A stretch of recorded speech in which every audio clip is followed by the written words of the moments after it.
I was sitting at my office desk enjoying a mid-morning coffee. My executive administrative research assistant had brought me. She had put artificial sugar in it. As a result, I was threatening to drink tea instead because I liked my tea black. I was reflecting on ways I could proceed on an ongoing copyright matter that I need resolved yesterday. The problem was that I was waiting for the federal government to approve the release of what they considered sensitive material. Like always, they were moving a snail's pace. It must be hard accomplishing anything when you're constantly constipated from the crap you create. Dealing with Fed employees meant incompetence to the extreme. No one would decide or take direct responsibility without a direct order. It made me wonder how many people a letter went through before it was dealt with.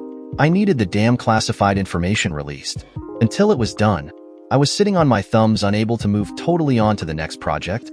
I had backed up my mouth with my pocketbook and would be stuck for the cost if the items ready to go had to be destroyed. Since the onset of the liberal hysteria over everything and anything, the simplest of things had become complicated. The term, a secretary for one, almost no longer existed.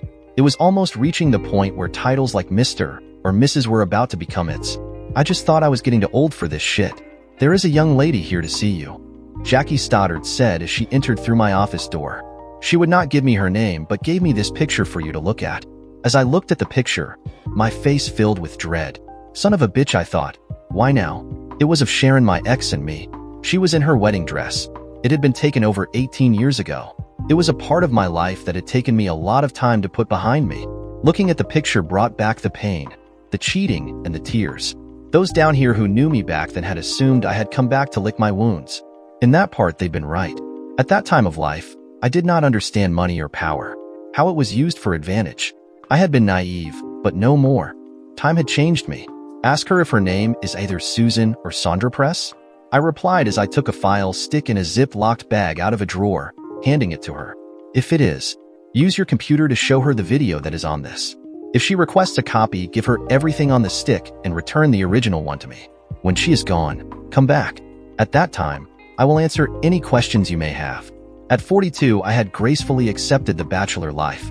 My short 2-year marriage to Sharon Grace McCormick had soured me forever.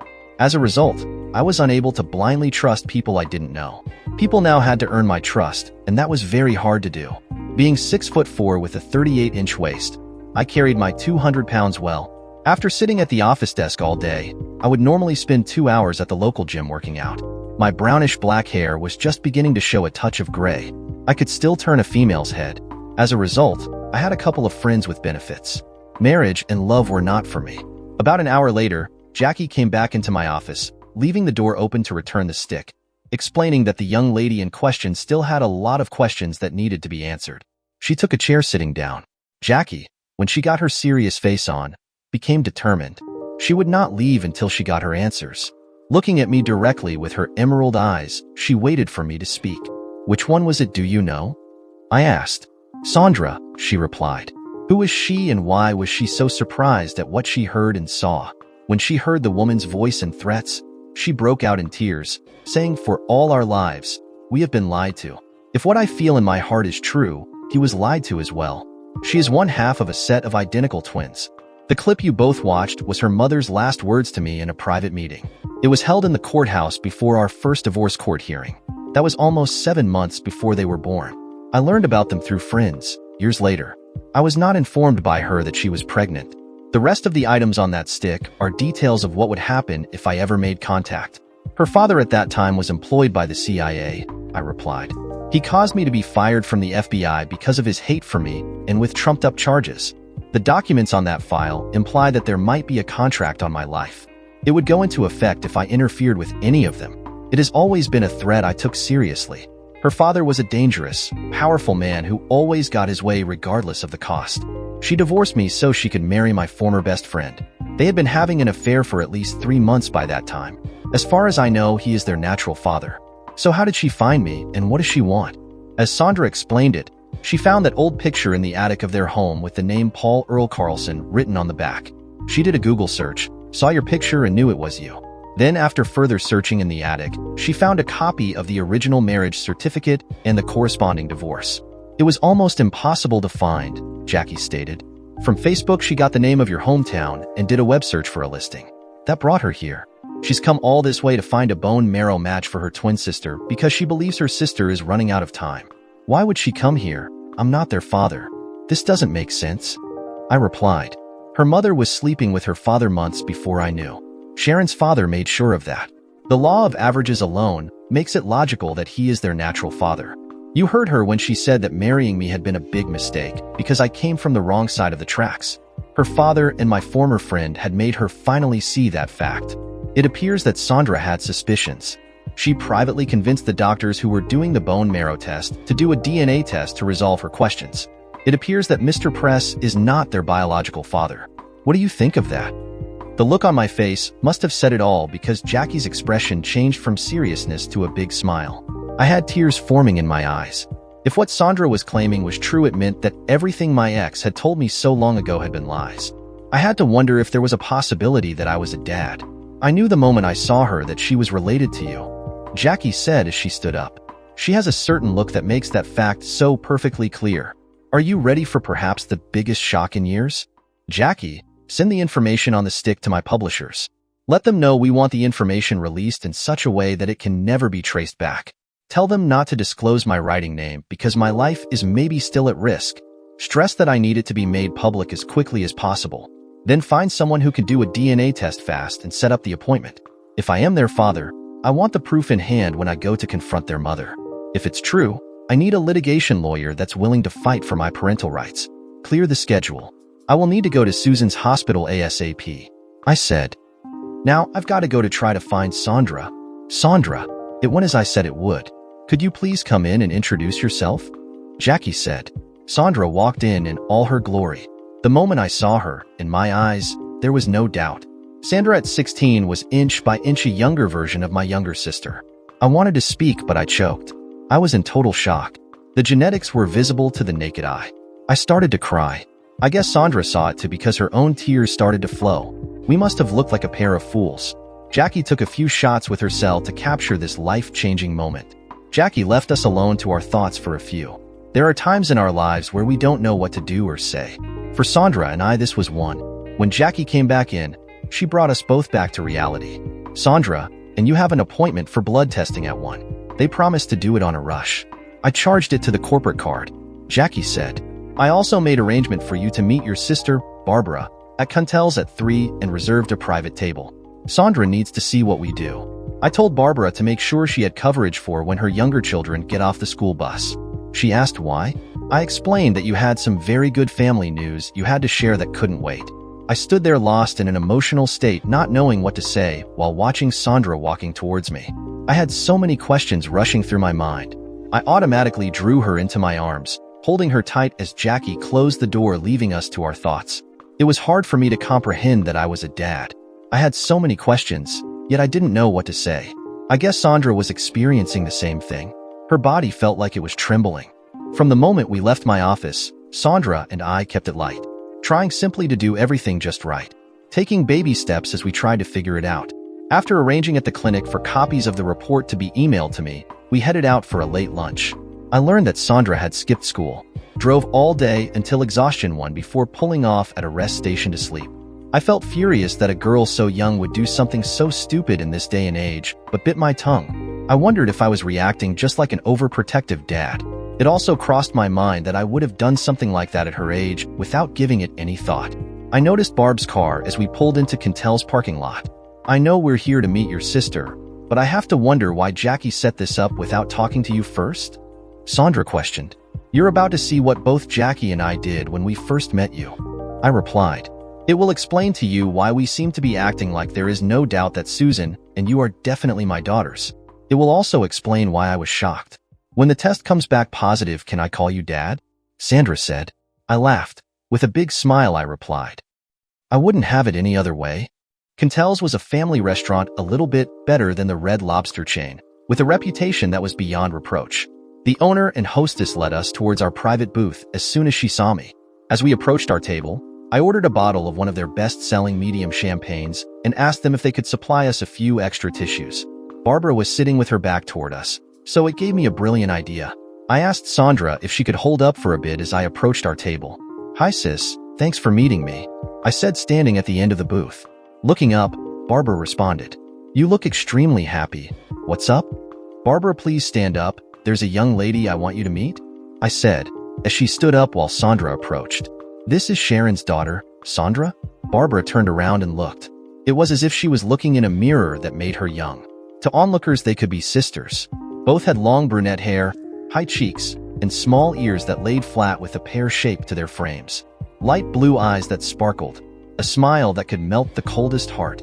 Oh my God! Barb screamed in shock. Damn you, Paul. You should have prepared me for this. It's unbelievable. I don't know what to say. How long have you known about your daughter? Sandra and Barbara just looked at each other, both holding the palm of their hands over their mouths, adjusting to the ultimate surprise. They were both trying to hold in the tears. About 5 hours, Aunt Barbara. Sandra said emotionally. I never suspected something like this. I sprung it on him when I showed up at his office. As soon as Jackie saw me, she had no doubts. Neither did Dad, but seeing you I now understand why. By the time the server came back with the hostess, they understood why I had asked for extra tissues and privacy. Barbara, between tears, explained that 3 more would be joining us, so the hostess moved us to a large table further back. Barbara called her husband and told him to book out of work for the rest of the afternoon and join us at Cantel's as soon as possible. I don't know what Lou said, but Barb came down on him as if she was dropping a ton of bricks. She called our parents and got Mom. Barbara said it was a family emergency, to grab Dad and get here fast. Mom asked what was wrong. Barb said she couldn't explain. I was too busy crying. In truth, we all were, in our own way.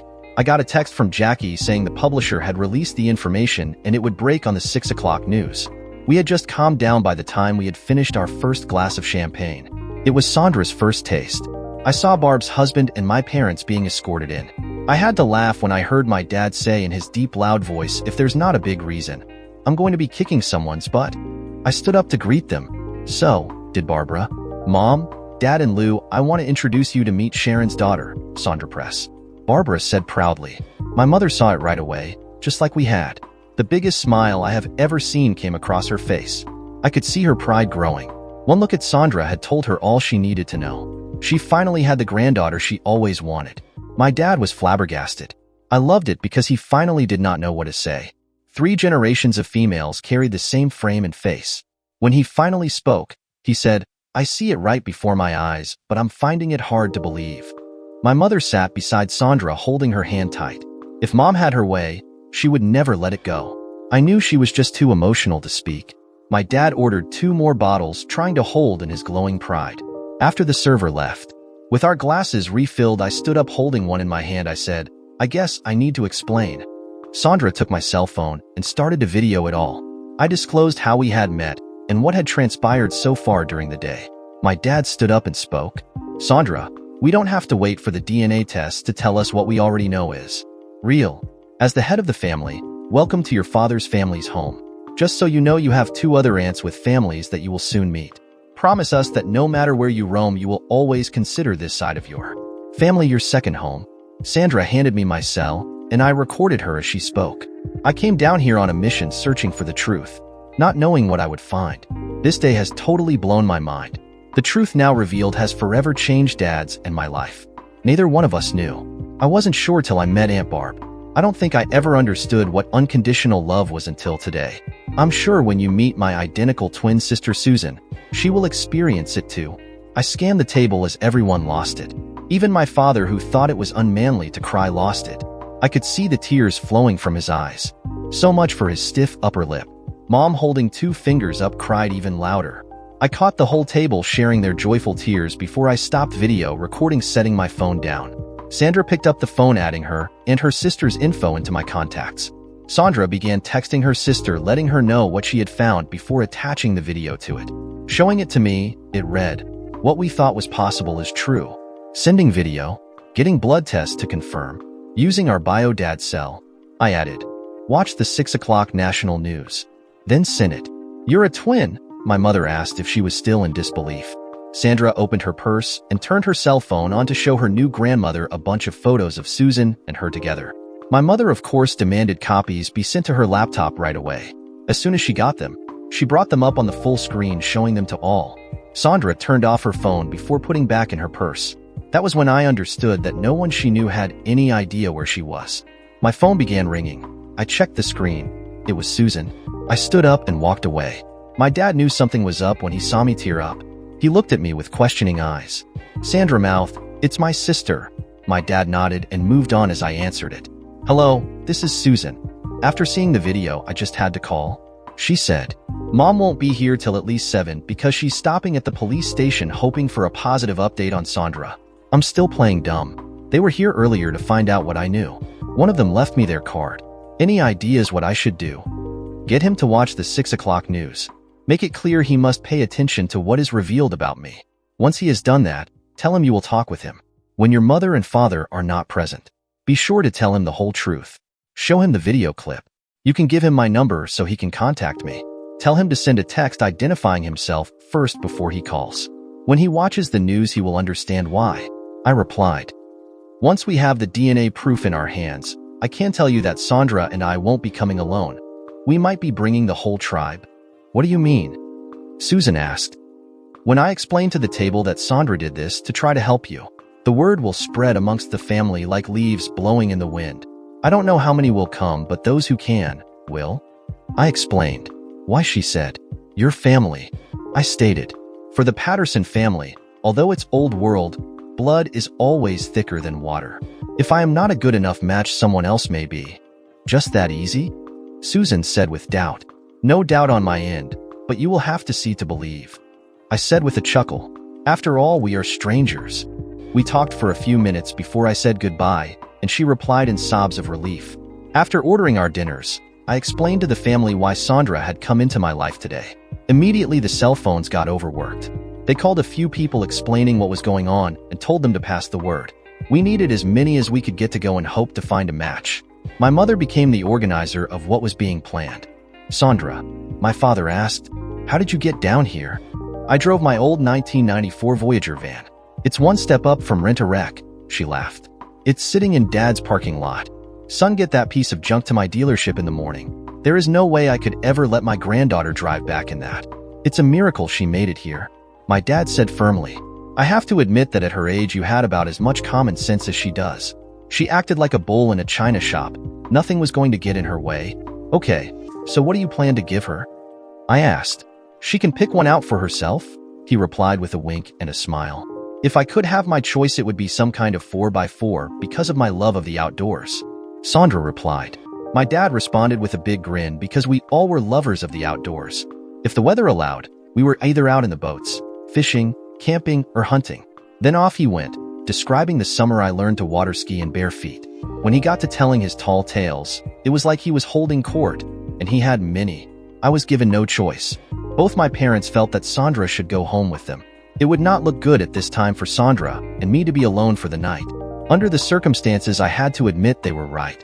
So, after the meal was over, Dad drove them over to her vehicle, then drove it home. My mother was on cloud 9 and was making plans to spoil her newest granddaughter.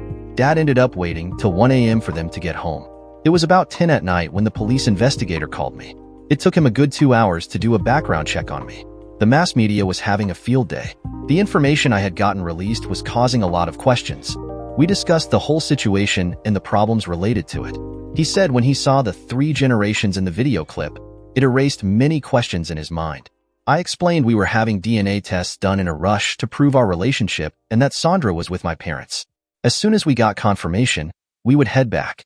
We needed to see if I could be a match for Susan. I asked if he could buy us some time. He told me to text him with our progress. I said I would and agreed to meet with him when we arrived.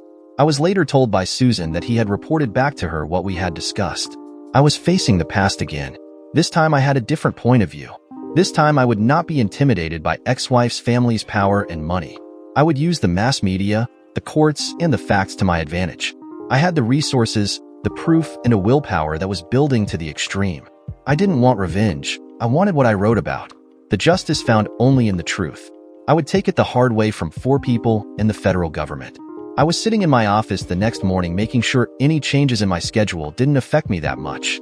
I was setting up what research work Jackie could be doing while I was gone. Jackie was checking the email accounts every few minutes. She was acting like an overprotective mother hen. She had questioned me about my day, squeezing all the details she could out. To be honest, I would never tire looking at Jackie Stoddard.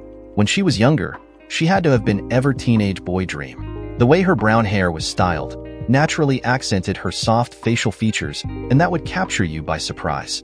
Those piercing bright emerald green eyes, full thick lips that seemed to beg to be kissed. They still were a sight to behold. These were things a single man dreamed of. I know I did. I had often wondered how many husbands got slapped for having their eyes locked on it. I was still thankful that she had not caught me looking at it. She might have knocked my block off. Finally, she got the DNA test results, printed them out, and yelled, "It's confirmed. You are her father." Jackie called the lab right away, asking them to send the information to Susan's specialist.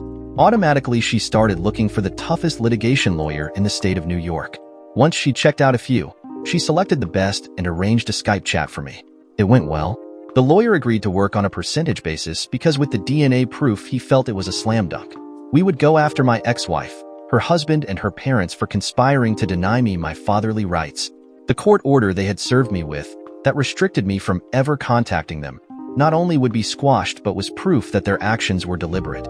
The fact that they produced a contract on my life that would automatically click in if I contacted any of them, even if it was not factual, could be used to show their attempt to intimidate and control. The lawyer saw the chance to make millions even before taking on the government.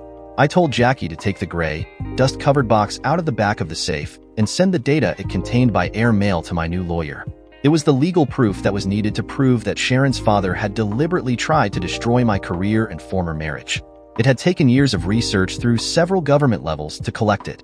I learned later that by the time I had talked to the lawyer, the police officer had released the video explaining that they had located Sandra. In the media, it became "Runaway Daughter Goes to Find Her Biological Dad in Order to Save Her Sister's Life." Had she, by her conduct, put his life in danger? The media was in a frenzy because no one had answers. "Mom, it's confirmed," I said on the cell. "I am a father twice over. Thank God. Be prepared to leave tomorrow at 7 a.m. from the car lot. I will start spreading the news to all. Have you called your daughters to let them know?" Mom asked. We were now on the road driving her 2-year-old Ford Explorer that was fully loaded on our way to Oswego, New York. Sandra and I were in the lead. My parents in the dealership's tour bus right behind with 33 other vehicles following. The tribe was on its way. When my phone rang, Sandra answered it and put it on speaker. "You're being tracked by CNN," Susan said after hellos. "There is a tour bus with a sign that says the Carlsons are coming. 1 out of 141 should be a match. Well, we have the DNA test that proves he's really our father. I've got a new 2-year-old Ford Explorer," Sandra replied. "Dad said that if it was confirmed, a shitload of family would come, but I never expected this," Susan explained. "It's giving me a new hope that I had never dreamed I would have. It's been so long that I can't remember feeling this good." Dad's family put the word out. It's like they came out of the woodwork. I met so many earlier this morning, it will take me being introduced repeatedly before I will begin to remember their names. I met family, first and second cousins, and even thirds. I'm so proud that I'm going to force Mom to have my last name changed to Carlson when things calm down," Sandra stated. "I never knew that families like this ever existed. I was so overwhelmed that I almost went off the road. That was when I decided I was going to write this amazing experience into my next book." My daughters were still talking about Sandra's experiences when Susan said she had to go. Her mother had just entered the room. "Dad, are you okay?" Sandra asked with concern. "I saw you get very emotional. To be honest, how do you expect me to feel?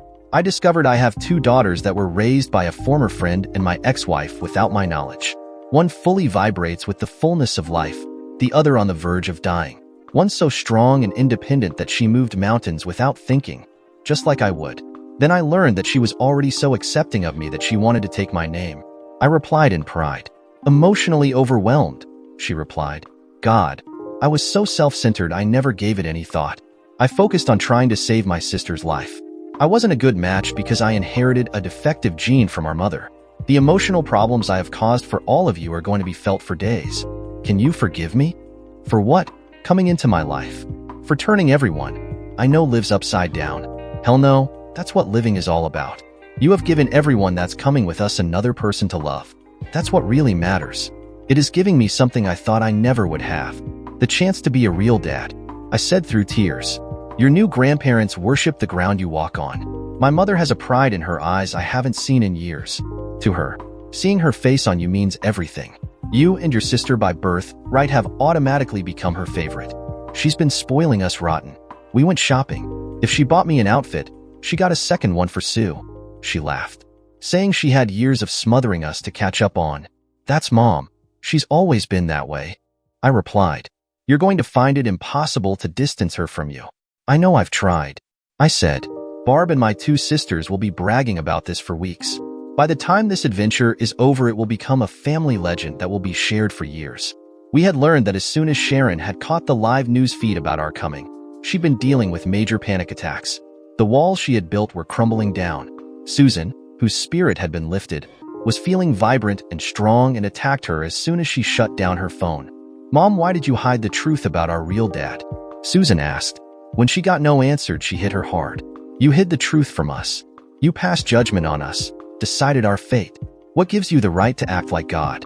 Even Dad didn't know. If Sandra had not discovered that he existed and gone to find out what the truth was, would you have let me die?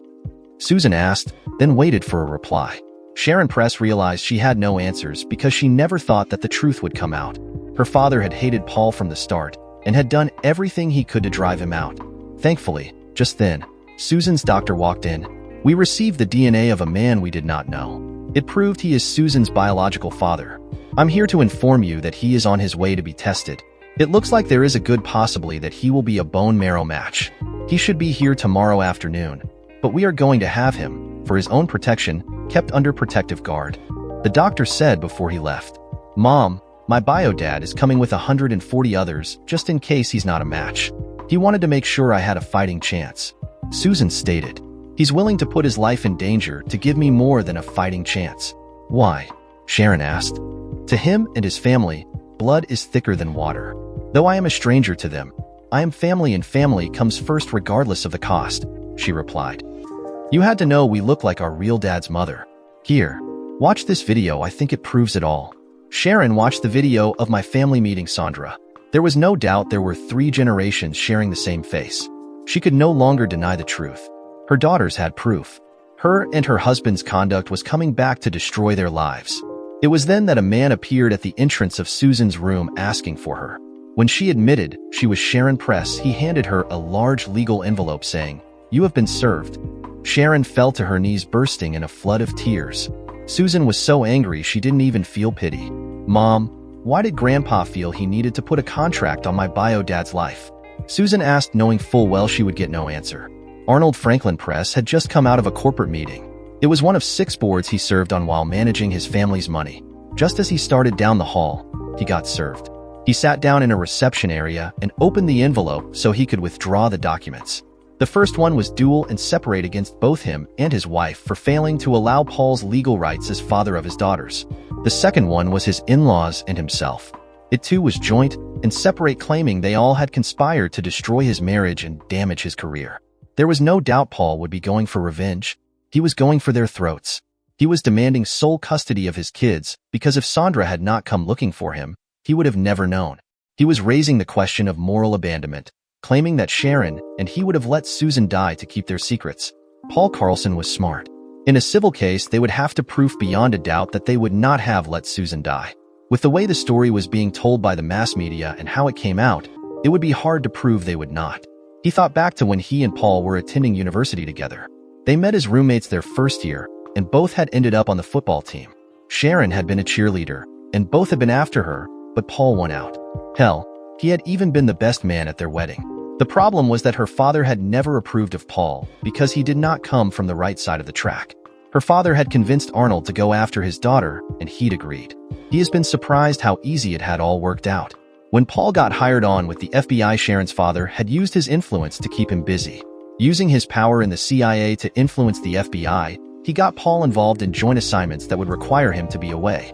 During social events, his father-in-law would cause Sharon and Arnold to be together. Her father felt that given time, human nature would get in the way and their attraction for each other would grow. Paul, thanks to his father-in-law, had to go deep undercover for 2 months. During that time, Sharon and he had become lovers. Unknown to either one of them, her father had captured everything. Waiting for Paul when he got out were videos, photographs, audio tapes, and details of locations all dated. The problem was that Sharon did not realize that she was pregnant because she thought because of the stress of Paul's situation, she was late. Paul, to Sharon's father's glee, had filed right away. As soon as the twins were born, they both knew that Paul was the father. The problem was her father had gotten Paul fired by creating false charges against him. It had taken him 4 years to clear his name. He had had to leave the area in disgrace. He was a ruined man. Sharon and Arnold had gotten married after the twins were born and now had 2 sons together as well. The unedited tapes from back then, according to his father-in-law, would prove that he and Arnold had conspired together to break them up. The question he was now asking himself is what Sharon will do when that fact comes out. Sandra, I and the tribe arrived at our last stop of the night about 9 that night. After 14 hours of driving, we were dragging our asses. We ordered a light bite to eat delivered to our rooms, and were soon fast asleep till the wake-up call. At 5 a.m., my daughter and I pulled out because I wanted a head start. Unknown to the rest, I had an appointment to meet with the police officer I had talked to and a representative of the FBI. The rest would be leaving at 7. We still had a 6-hour drive. Sandra dropped me off at the Oswego Police Department on West 2nd, where I was met by the police detective who had been investigating my daughter's disappearance. She then headed over to the Southeast Health Center to catch up with her sister. It took Detective Peter Rogers, Chad Girardeau, the FBI agent, and I over an hour and a half to discuss things. My former father-in-law was being questioned. I gave them my lawyer's information, explaining that if they were building a case for criminal charges, that the information they had received from me could benefit them. I left them a stick with all the information I held. I was now under official protection status until I left town. Afterwards, with a security escort, I was taken over to the hospital so I could have my blood drawn to see if I would be a bone marrow match. Sandra and Susan were talking. I could hear their voices as I approached her private room. The blood sample needed for testing had already been taken. All that was left was the waiting. The nursing staff and hospital security staff all knew who I was and were prepared. One of the nurses recognized me under my writing name. She pulled a hardcover copy of one of my books, which I gladly signed. I started to walk into Susan's room. "Dad," Sandra said in surprise. "I did not figure you'd be here this soon. Susan, this is our dad, Paul Carlson." Susan looked weak. Her skin was hanging loosely on her body. Her face reflected that her death was near. She was almost nothing but skin and bone. She'd lost that much weight. The smile on her face was a mile wide. Her eyes showed the brightness of hope. "Susan, they are rushing the test. It should be done in 30 minutes. The rest of the clan are just checking into the hotels where they are staying. My parents are having their bone marrow drawn right now, and will be up to meet you as soon as they're done. Your doctor agrees that if there is more than one match, that we will have a double transplant done at the same time in both arms." I said, try not to allow my emotions to break out. Susan lost it and started to cry. I walked over and sat on the edge of the bed and held her in my arms for the first time until she calmed down. Sandra caught an image of us both shedding our tears. It was a mixture of joy and relief. Sandra was glowing in pride, and she had every right. I realized just how much she had done. I was overwhelmed, seeing my 2 daughters together for the first time. "Grandma, Grandpa," Sandra said, "come in and meet my sister." The 5 of us talked for a good hour at least before Susan's doctor came in, his face full of smiles. It turned out my mother and I were a perfect match.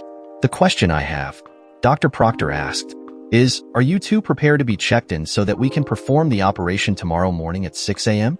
We both said yes. My dad whispered, "Thank God.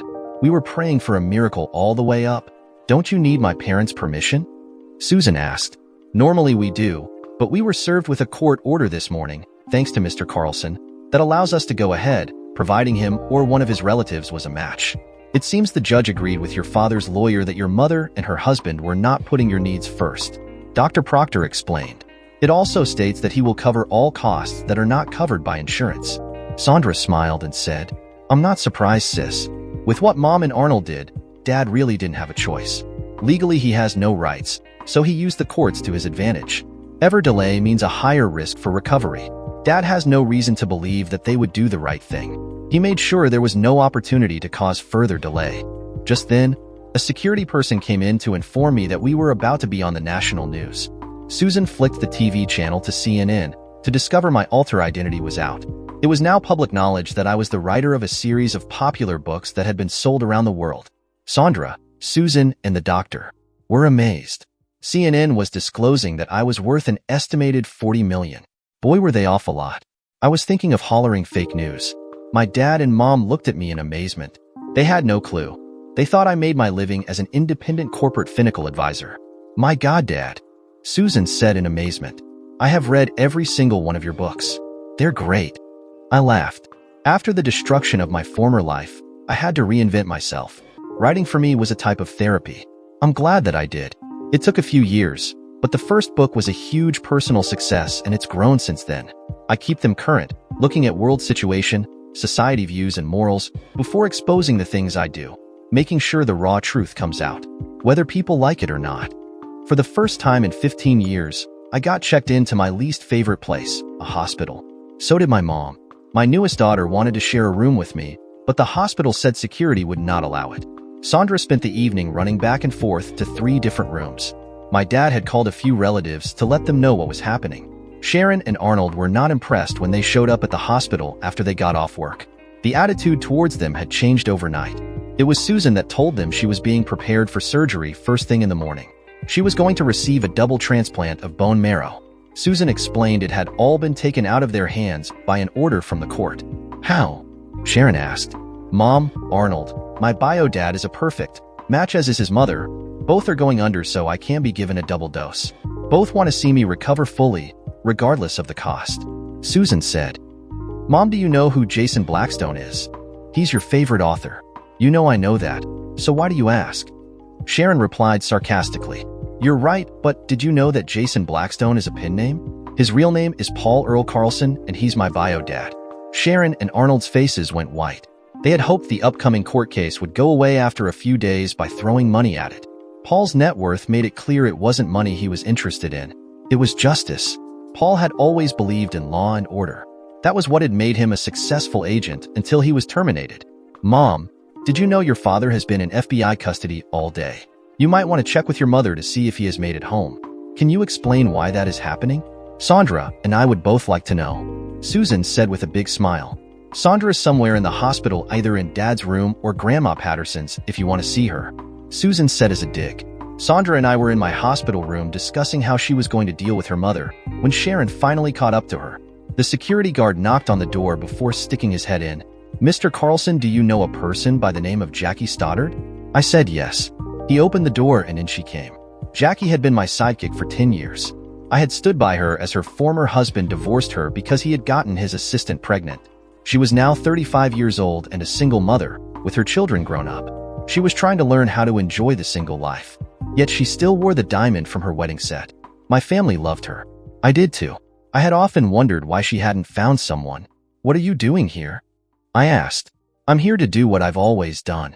Look after you. Dr. Proctor said yesterday that you would be in here for at least 3 days. He had already believed you were a match. It will take your arm about a week to heal to the point you will be able to do light stuff. I booked a private jet, flew up, and checked into a hotel using the corporate card. Jackie explained. Sandra, when we leave, I'll need to get his suitcases to my hotel room if that's okay. Sandra sent me a text. Dad, FYI, she loves you. She couldn't stay away. I raised my eyebrow. The guard poked his head in. Sharon and Arnold Press want to see you. Will you allow them to enter? Only after they have been patted down and searched? Jackie said. What's your relationship with Mr. Carlson? The security officer asked. I'm his fiancée, you dumb shit. Didn't you see my ring?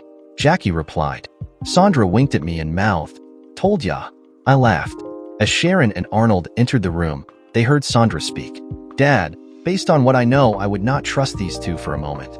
Sandra said, all they will be doing is trying to cover their butts. You don't know the half of it, Sandra. Jackie started to say. Your dad's lawyer has it on video where your stepfather received a check from your grandfather as a part payment to break your parents' marriage up. If he succeeded, he would be given full control to manage your grandparents' financial matters for an annual fee of 3%. How do you know this is true? Sharon asked out of genuine concern. And who the hell are you? Mom, she is Dad's fiancée, and she works alongside him as a master researcher. Her name is Jackie Stoddard. Right now, I trust her more than I trust you, Sandra said firmly. Sharon's face went white. She was at a loss for words. How much more of her world would be destroyed? It really hurt her to see her daughter walk around to stand beside her former husband's girlfriend. Her daughters were separating themselves from her. There was nothing she could do. They no longer trusted or believed her. Jackie speaks the truth, Sharon. I explained. This afternoon I ordered my lawyer to release all the video and audio tapes to the FBI, as per their request. He also turned over a handwritten letter from your father to me explaining that he had paid for all the taping to be done. Your father's hate for me was so great that he didn't care how much it cost or who he used if it got the result he wanted. Is this true? Sharon asked as she turned and looked at her husband. When she looked into her husband's eyes, she knew that it was. Sharon's face went white. She realized what she had lost when Paul had divorced her. The only man who really loved her for who she was. Jackie, a word of advice. Don't allow others to manipulate you. Like I did. Paul, I want to talk to you alone if you will allow it when the surgery is done. Right now, I need to go home by myself and take a hard look at what I thought about my life. Sandra, will you walk with me to my car? Sharon asked. Sandra said, I'll be back in a few. Mom and I need to settle a few things. Jackie, watch over my dad till I get back, please. We watched them walk out. Sharon held it in well till she reached the room's exit. As she walked out, the tears started to flow. Both Jackie and I understood that until just now she had no clue as to what had been done. Arnold Press, the man born with the silver spoon in his mouth, was unable to move. He had hidden his fear that the truth would come out as they built their life. Now it had. The look on his wife's face when she asked him said it all. She was destroyed. So, was he, but she would never believe him? Paul, I dreaded the day you would return. I had reached the point that I believed you never would. If we'd met accidentally, I could have brushed it off. Arnold stated, I never saw this happening. It's best I leave and say no more. He left, leaving us alone. I looked at Jackie in such a way that I caused her to blush. For the first time, I was looking at her the way a man in love should. For once in a long time, I was opening myself up. Was she playing me? Was she finally admitting her true feelings? Did I love her as a friend, or was it something else? Either way, my daughters had woken me up. I had been living in the shadows of everyone else, taking pleasure in the joys and excitement of others, but not creating my own. Jackie, I guess we have a lot of things to discuss while I'm in recovery, I said softly. The events of these last few days have awakened me. I got complacent. I settled for the sidelines instead of being in the field. Paul, when my divorce happened, you stepped in. My son and daughter were still quite young. One still in, and the other just out of diapers. You have been more of a dad to them than their father. From baseball games and scraped knees, to the father-daughter dance, you were always there. The deadbeat wasn't. I know why you pay me well more than the normal going rate. You want to make sure the children in your heart are looked after. Jackie said. On their birthdays, you always went overboard, making them the envy of all their friends. During summer breaks for years, you'd take us all on a special holiday trip, each one designed to give them memories they will carry the rest of their lives. You answer their question as a father should, so much so that they chat with you every day. They love you, and you love them. The only problem you have is your own deep fear of commitment. I tried to speak but couldn't. Jackie was right, but her direct words were like a big slap in the face. So were Sandra's. I stood up and walked over to where Jackie was sitting and sat beside her. I took her hand in mine. Turning my face, I looked into her eyes, gathering my thoughts. Sharon cheated me. Her father's power intimidated me. My best friend used my strengths against me. I lived with an ongoing threat on my life. I put myself in protection mode. Until a few days ago, I didn't realize it. Now that I have, can we go on our first actual date? Or is it too late for you and me? I asked. Took you long enough, you old fool. Jackie said before kissing me on the lips. I'm texting our kids and telling them we're now a couple and starting to work things out. Pretty sure of yourself? I said. I texted Sandra saying thanks, you were right, then added, is it going okay? Sandra responded, Mom did not know. She's taking it hard. Won't be back tonight. Let Susan know. Jackie and I headed up to Susan's room. After I introduced Jackie as my girlfriend, we disclosed to her what had transpired earlier. I then showed her Sandra's text. We had just finished up when my sister, Barbara, entered the room. I just had to come and meet her. Barbara said, Jackie, what are you doing here? I want to say something, but Barb figured it out. He finally clued in, did he? She said with a smile. Took him long enough. Susan, this is your Aunt Barbara. The man entering the room is your Uncle Lou, Barbara's husband. I said, you will soon learn we don't pull any punches. We say it the way we see it, whether you like it or not. I excused myself and went out to the nurse's station. I texted Sandra asking if there was anything that Susan did not like on pizza. She texted back, she likes anything but anchovies. Using the hospital phone, I ordered and paid for 3 extra large pizzas and 3 2-liter Cokes to be delivered in a rush. Calling Dad, I told him to bring up Mom in about 30 for a pizza party. Even though we were cutting the no eating for 8 hours close, we got carried away. The head nurse came in to tone us down. She walked away with a piece of pizza in her hand. Later, as I was headed back to my room, she stopped me. Attitude is important for cancer patients at all times. Your actions went beyond your daughter's room. You have lifted the spirit of the whole floor. I can't thank you enough, she said. At 4 a.m., they dragged my bed down to prepare for the operation. I ended up right beside my mother. We gave each other moral support right up till we were wheeled in. I stayed awake till the medication took effect. When I awoke, it was done. Now came the waiting and our prayers. Dr. Proctor had to step out and inform most of the tribe the transfer of bone marrow went well. It would take a few hours to see if it would take. It did. Hearing that most of the tribe started preparing for home, Jackie said I made the worst patient she ever met. I replied, "But I'm not sick. You're like a bull in the china shop. Impatient, unruly, and downright miserable. Keep it up, and you'll get the rep of being a horse's shit." Jackie told me my mother was doing well. Once she was sure I was stable, she allowed me to have my phone back.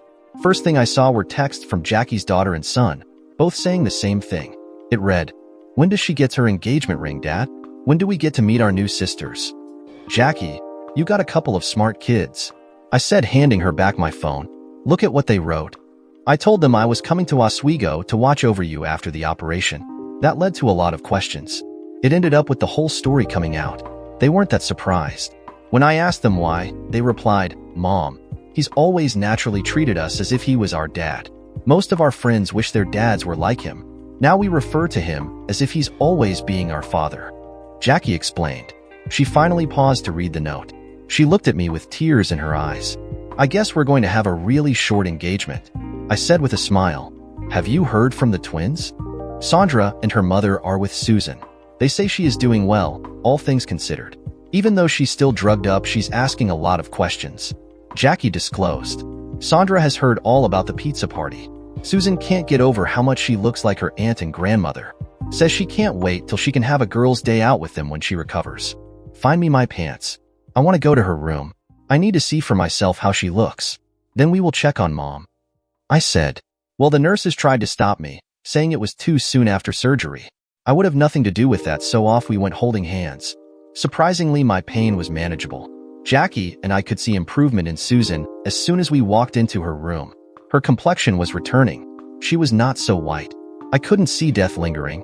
The sparkle in her eyes almost brought tears to my eyes. "Who are Tammy and Timothy Stoddard?" Sandra asked. "My children.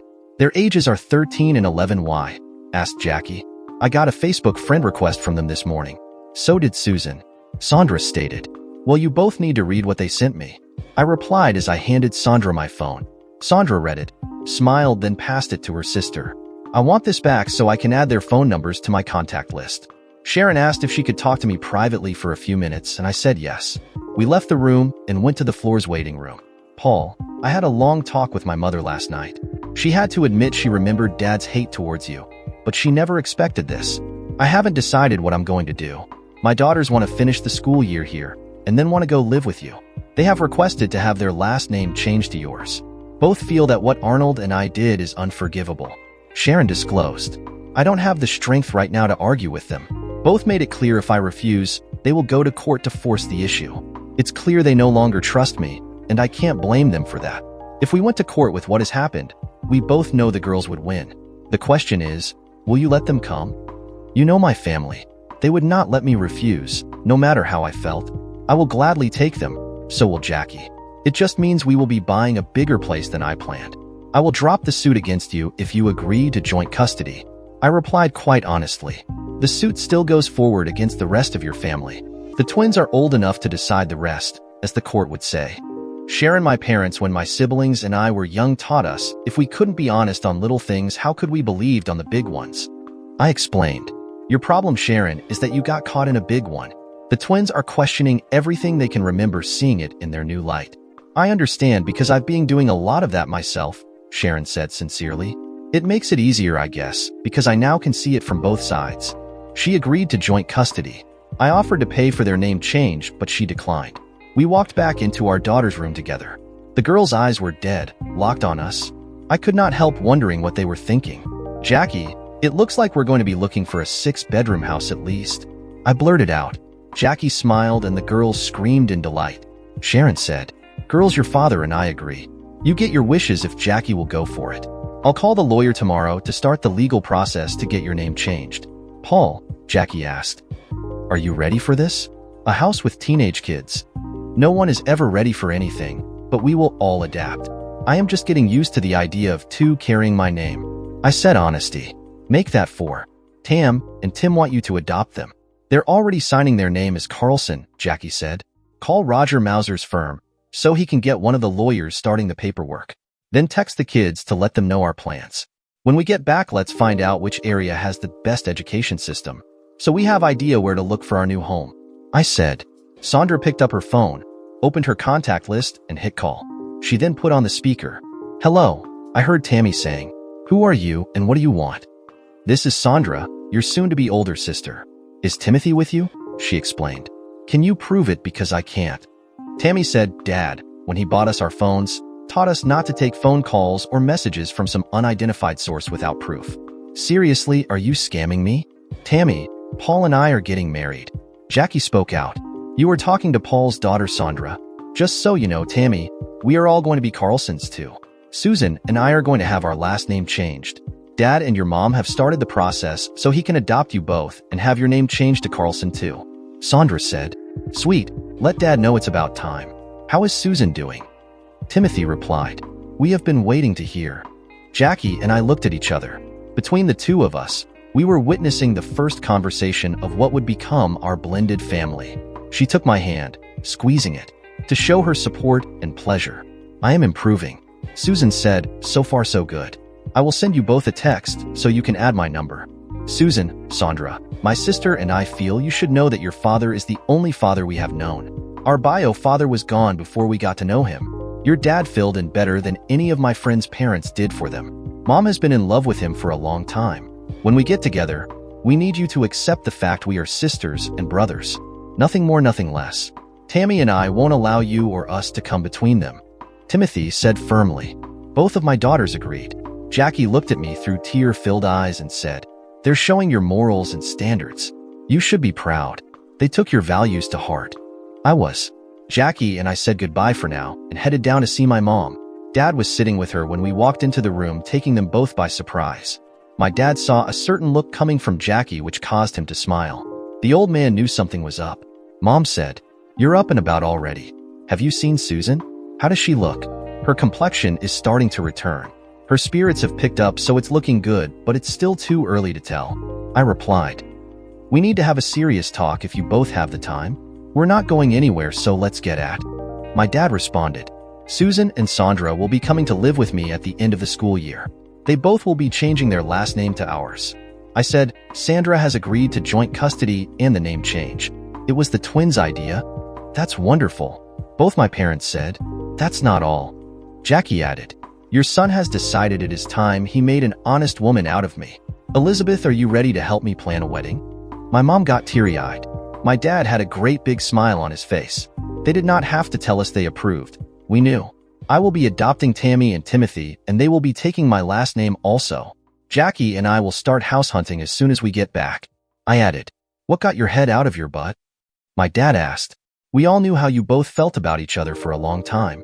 I was trying to get your mother's approval to knock the shit out of you. Earl Carlson, you behave yourself. You were not. You're not at the yard trying to sell someone a car they don't really want. Mom said, Jackie, have you though any about what you want to do for this wedding yet? We haven't really discussed it, but off the top of my head, since we are blending basically 3 families into one, it might be to our advantage if we made it a real family affair. Barb could be my maid of honor. Lou, Paul's best man. His other 2 brothers-in-law, the ushers. Susan and Sandra, the ladies-in-waiting. Tammy, the flower girl, and Timothy, the ring bearer. Dad, will you walk me down the aisle with my father? Jackie disclosed with a big grin. Depends on who's paying the bill. Dad replied in laughter. And whether or not the 19th hole is stocked with Jack Daniel's sour mash. What do you think, Paul? Jackie asked. It would be the perfect way for us to bond together. We all would be united in a common cause. If that is what you want, then let's do it. I replied. Do you think we should invite Sharon? Both of my parents quite firmly said no. Mom, Dad, over the next few weeks in the media, a lot of things are going to be coming out. I'm suing the federal government, Sharon's parents, and her husband. I have come to the belief that Sharon was just as much a victim of the circumstances back then as I was. I paid the price years ago. Sharon will be, and is paying for it now, in ways we can only imagine. She believes she has lost her daughters forever. I explained. Inviting her to the wedding might give the twins and her the opportunity to forge a new relationship by helping them let go of the past. Jackie looked at me in awe, as did my parents. Where did that wisdom come from? My dad said seriously.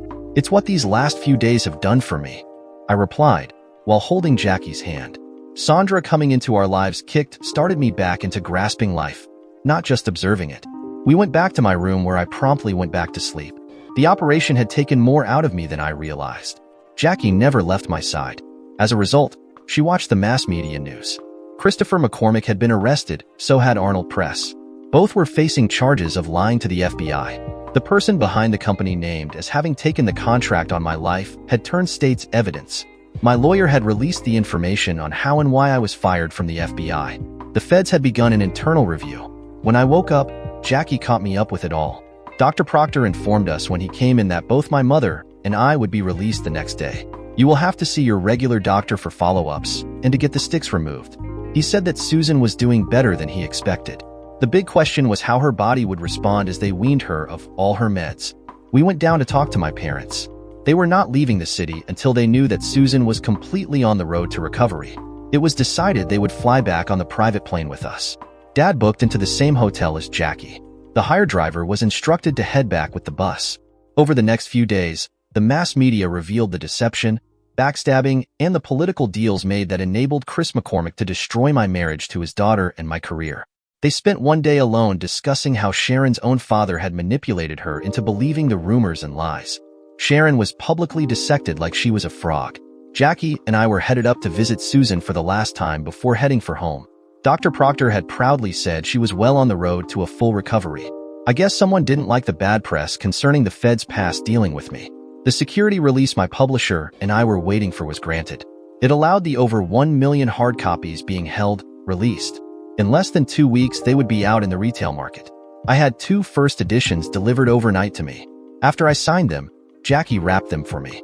I had them hidden in a shopping bag when we entered Susan's hospital room. We had made sure that Sandra would be there. Your dad and I have set the date for the wedding for the first weekend in August. Aunt Barbara is going to be my maid of honor, so I was wondering if you 2 girls will be my ladies-in-waiting? Jackie asked. Susan yelled, "Hell yes." When I first walked into Dad's office, Jackie, I was scared stiff. You took one look at me, and before I said a word, you said you're Sharon's daughter. How are we going to handle this? It stunned me. I didn't know what to say. You went on to say we will have to handle it carefully because he's never been told he's a father. Sandra disclosed. You accepted me for being me from day one. I didn't understand how you knew till later that day. I will proudly be in your wedding party if you will allow me to call you Mom. I didn't say a word. I just watched as the 3 of them hugged. It was wonderful to see Susan literally jump out of bed. When things settled down, I pulled the gifts out of the bag, handing them one each. I had signed them saying, "To one of the 2 prettiest ladies who call me Dad, with love, Jason Blackstone or Paul Earl Carlson." Susan was like an excited 2-year-old when she unwrapped it. It was the biggest book I had ever written, over 600 pages in length. Her face glowed with pride. She knew it wasn't even released yet. Flipping open the cover, she started looking inside till she saw my note.